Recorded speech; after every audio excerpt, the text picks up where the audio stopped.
Assalamualaikum warahmatullahi wabarakatuh. Alhamdulillah, kita kembali lagi bisa melanjutkan membaca kitab Fathul Qarib. A'udzu billahi minasyaitonir rajim. Bismillahirrahmanirrahim.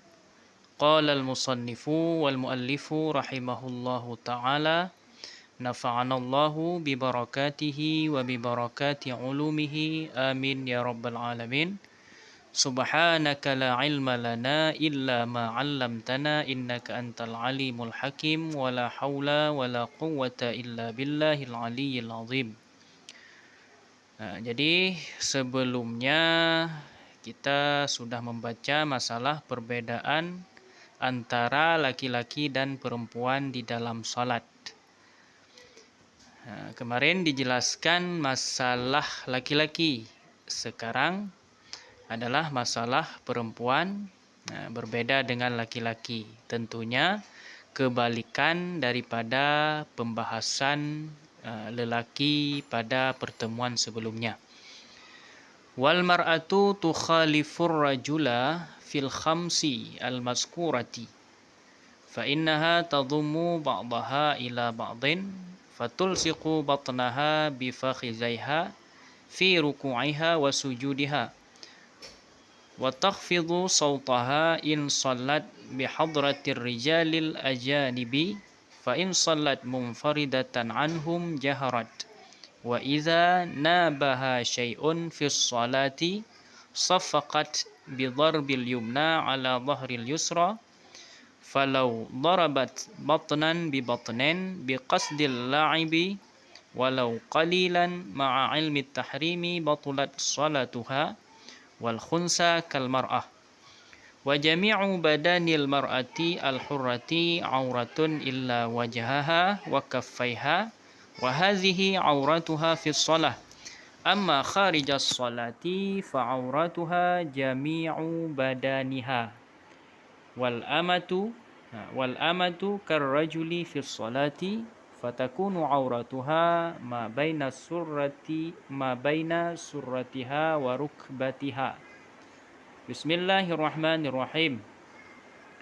Wal mar'atu, dan bermula perempuan. Tukhalifur rajula, membedakan ia perempuan akan orang lelaki fil khamsil mazkurah, pada 5 yang telah disebutkan sebelumnya. Perempuan berbeda dengan para lelaki di dalam salat pada 5 perkara yang sudah ada pembahasan sebelumnya. Apa saja? Fa innaha tadhummu ba'daha ila ba'din, maka sesungguhnya si perempuan, si mar'ah, itu mengecilkan akan sebahagiannya kepada sebahagian yang lain. Ini maksudnya mengecilkan, kalau si lelaki pada pembahasan sebelumnya melebarkan bagian tangannya ketika sujud dan ketika ruku', mirfaqaihi, 2 sikunya.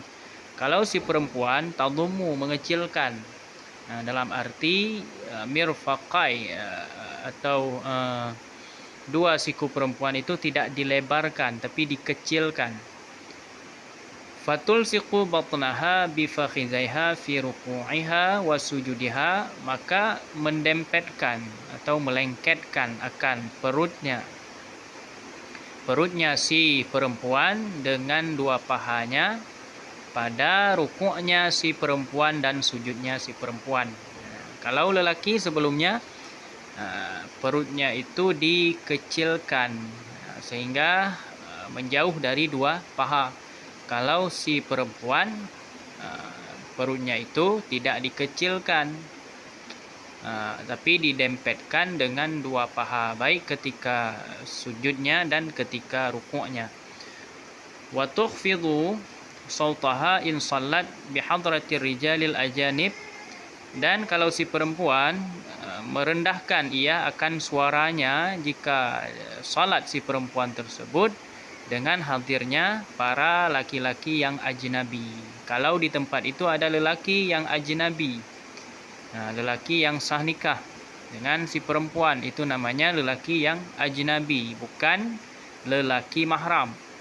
Si perempuan salat pada suatu tempat yang di tempat itu ada hadirnya beberapa orang laki-laki yang ajnabi ataupun bahkan satu orang lelaki yang ajnabi.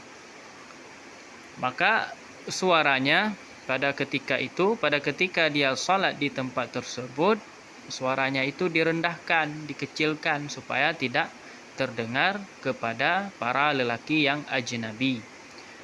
Fa in salat munfaridatan anhum jaharat, maka jika salat si perempuan tersebut hal keadaan sendiri dalam arti tidak ada hadirnya para lelaki yang ajnabi, nah, niscaya menjihar ia si perempuannya. Jadi kalau salat sendiri dalam tempat sepi daripada lelaki ajnabi boleh atau bahkan disunnahkan bagi si perempuan untuk menjihar salatnya pada tempat jihar.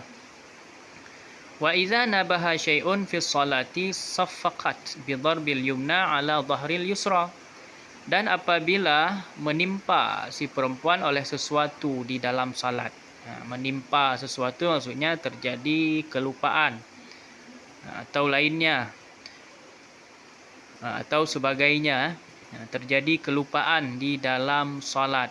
Itu bagaimana? Maka oleh si perempuan menepuk tangannya, dua telapak tangannya. Bagaimana caranya? Bidarbil yumna ala dhahril yusra. Dengan memukulkan atau menepukkan tangan kanan. Tangan kanan di atas zahir tangan kiri. Berarti tangan kanannya bagian batin. Bagian batin daripada tangan kanan atau telapak tangan kanan di atas zahirnya telapak tangan kiri. Jadi tidak boleh ditepuk antara batin telapak tangan kanan dan batin telapak tangan kiri. Itu tidak boleh, haram. Tapi bagaimana juga caranya menepuk bagian batin tangan kanan, telapak tangan kanan kepada zahir daripada telapak tangan yang sebelah kiri. Ini juga berbeda dengan lelaki. Kalau lelaki sebelumnya dia adalah mengucapkan tasbih dengan niat zikir ataupun zikir beserta i'lam, yang tidak boleh semata-mata oleh si lelaki itu berniat semata-mata i'lam, memberitahu, itu yang tidak boleh. Falau darabat batnan bi batnen. Jadi tadi kita katakan tidak boleh bagi si perempuan menepuk telapak tangan batin dengan batin. Batin tangan kanan dan batin tangan kiri. Batin telapak tangan kanan dengan batin telapak tangan kiri. Haram tadi. Falau darabat batnan bi batnen, maka jikalau menepuk si perempuan akan batin dengan batin. Maksudnya batin tangan kanan dengan batin tangan kiri. Biqasdil abi, dengan mengqasadkan main-main. Walau qalilan, walaupun sedikit, tepukannya sedikit, tapi dia qasadnya sebagai bermain-main. Ma'a ilmi tahrim, beserta mengetahui keharaman perbuatan tersebut, dan dia juga tahu bahawa hukum menepuk batin tangan kanan dengan batin tangan kiri itu haram. Itu bagaimana? Batulat salatuhu, niscaya batallah salatnya si perempuan.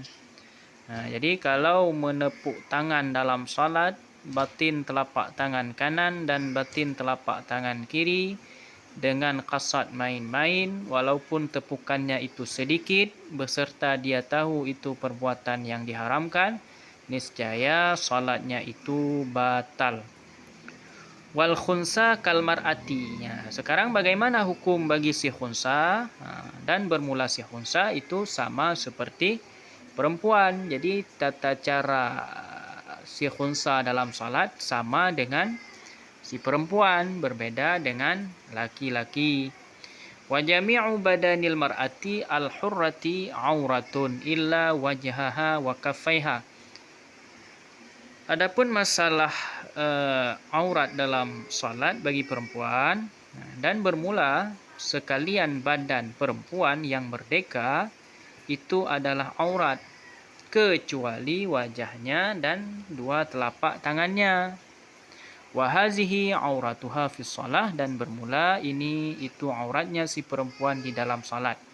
Nah, ini pembahasan masalah aurat dalam salat. Nah, jadi kalau aurat perempuan dalam salat, maksudnya perempuan merdeka, itu auratnya sekalian badan kecuali wajah dan dua telapak tangan. Amma kharijas salati fa auratuha jami'u badaniha. Adapun pada luar salat atau di luar salat, maka bermula auratnya si perempuan itu sekalian badannya, tidak ada pengecualian. Kalau tadi dalam salat ada pengecualian, auratnya sekalian badan kecuali wajah dan dua telapak tangan. Adapun di luar salat tidak ada pengecualian. Nah, bagaimana juga kalau di luar salat, maka aurat perempuan itu sekalian badan. Wal amatu karrajuli fis shalah, dan bermula amah, hamba sahaya yang perempuan, itu seperti laki-laki di dalam salat. Jadi tata cara si amah salat atau si hamba sahaya perempuan salat, hay'ah atau kelakuannya dalam salat itu disamakan dengan kaum lelaki. Jadi kalau khunsa sama dengan perempuan, kalau amah, hamba sahaya perempuan, sama dengan kaum laki-laki. Maka kalau demikian auratnya itu bagaimana? Aurat si amah, fatakunu auratuha ma baina surratiha wa rukbatiha. Maka adalah auratnya si amah itu di antara pusarnya dan lututnya. Nah, jadi kalau di dalam salat, auratnya si amah, si hamba sahaya perempuan, itu di antara pusar dan lutut, sama dengan kaum laki-laki. Nah, sekian pembahasan kita di kesempatan yang berbahagia ini. Mudah-mudahan dapat dipahami dan bermanfaat bagi kami sendiri dan juga bagi para pendengar semuanya. Assalamualaikum warahmatullahi wabarakatuh. Wallahu a'lam bishawab.